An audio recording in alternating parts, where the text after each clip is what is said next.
They retired with $1 million. They thought they were set for life, completely safe. But right away, something started taking their money. It wasn't a mistake. It wasn't just bad luck. It was the kind of danger you can't see coming. A silent threat that many people don't prepare for. Watch this video carefully, because I'm going to break down exactly how $1 million retirement can vanish, and why that number might not be the safety net you think it is. $1 million. It sounds like financial freedom, doesn't it? If you follow the classic 4% rule, you can withdraw $40,000 a year. That breaks down to about $110 a day for the rest of your life. It feels safe, responsible, and comfortable. But here's the hard truth.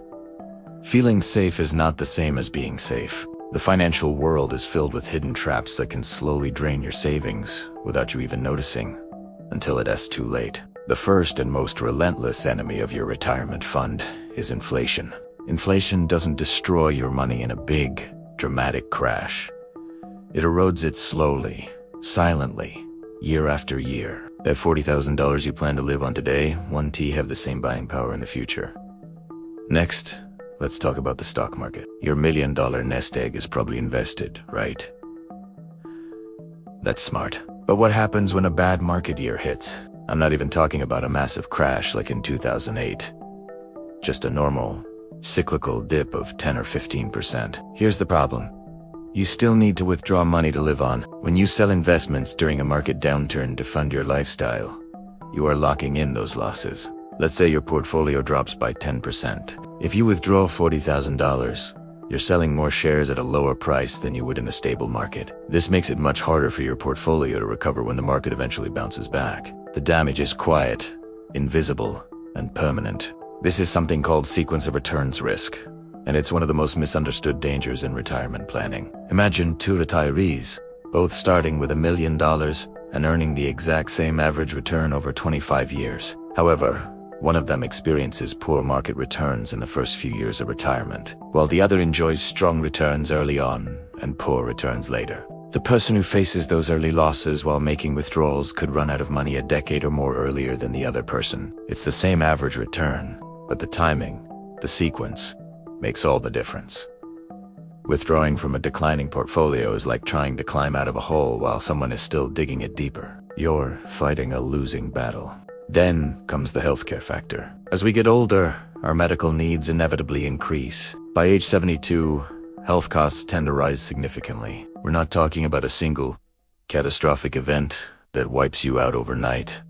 Although that can happen, we're talking about the gradual, creeping costs of prescriptions, specialist visits, long-term care, and unexpected procedures. A single serious medical issue, bad fall, a sudden diagnosis, a necessary surgery can destroy a carefully crafted retirement plan. 10 years of diligent saving can vanish after just one extended hospital stay or the need for in-home care. Few retirement plans are truly prepared for this reality. We might have insurance, but deductibles, co-payments, and services that are UN covered can add up to tens or even hundreds of thousands of dollars over the course of our later years. It is a financial drain that can accelerate the depletion of your savings far faster than you ever anticipated. But what is the single biggest financial mistake people make in retirement? It's not overspending on lavish vacations or expensive cars.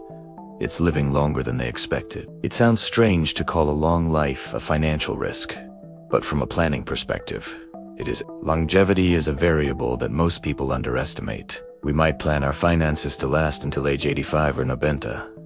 But what if we live to be 95 or 100? Advances in medicine and healthier lifestyles are making this more and more common. If your plan was built for a 25-year timeline but you end up living for 35 years, your money hasn't failed.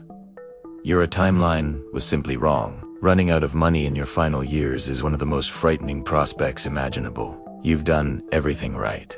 Saved diligently, invested wisely, and yet you find yourself in a vulnerable position simply because you were blessed with a long life. So, when you put it all together, the slow burn of inflation, the risk of withdrawing money during a market downturn, the ever-increasing cost of healthcare, and the simple fact that we're reliving longer than ever before, you can see how that $1 million starts to look less like a fortress and more like a sandcastle against a rising tide. Retirement isn't just about how much money you have saved. It's about how long that money can last and how resilient your plan is against these invisible threats. $1 million is not a guarantee of a comfortable retirement. It's a responsibility. It requires a strategy that goes beyond just saving. It requires a smart plan for how you spend, how you invest, and most importantly, how you withdraw your money to make it last for as long as you need it. So the real question isn't just, do you have $1 million? The real question is, how are you protecting it? Think about your own plan. Are you accounting for these factors? Building a truly secure retirement means having a strategy that can withstand these pressures. Thanks for watching. If you found this helpful, consider subscribing for more insights on how to build a resilient financial future.